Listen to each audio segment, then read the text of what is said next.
Nalunod ang dalawang lalaki sa Agno River na sakop ng Santo Tomas, Pangasinan.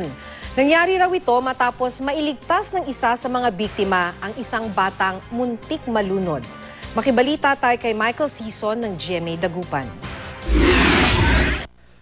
Pinaglalamayan sa kanilang bahay sa Barangay Barangobong sa Villasis, Pangasinan ang magsasakang si David Gandisila. Nalunod si Gandisila sa Agno River sa bayan ng Santo Tomas. Ayon sa pamilya ni Gandisila, sinamahan ng biktima na maligo sa ilog ang kanilang mga kamag-anak na nagbakasyon sa kanilang lugar. May isa raw silang batang kamag-anak na muntik ng malunod. Iniligtas daw siya ni Gandisila. Sa kasawayang palad po, nailigtas niya po yung bata, but then siya po yung lumubog at nalunod.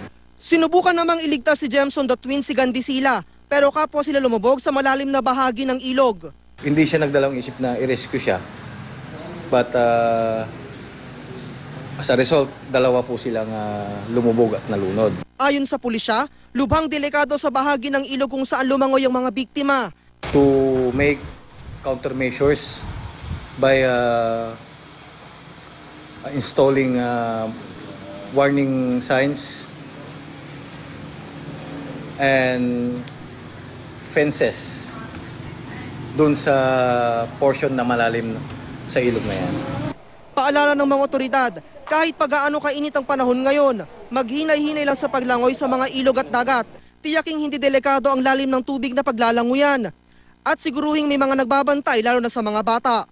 Michael Sison, Nagbabalita, Pilipinas.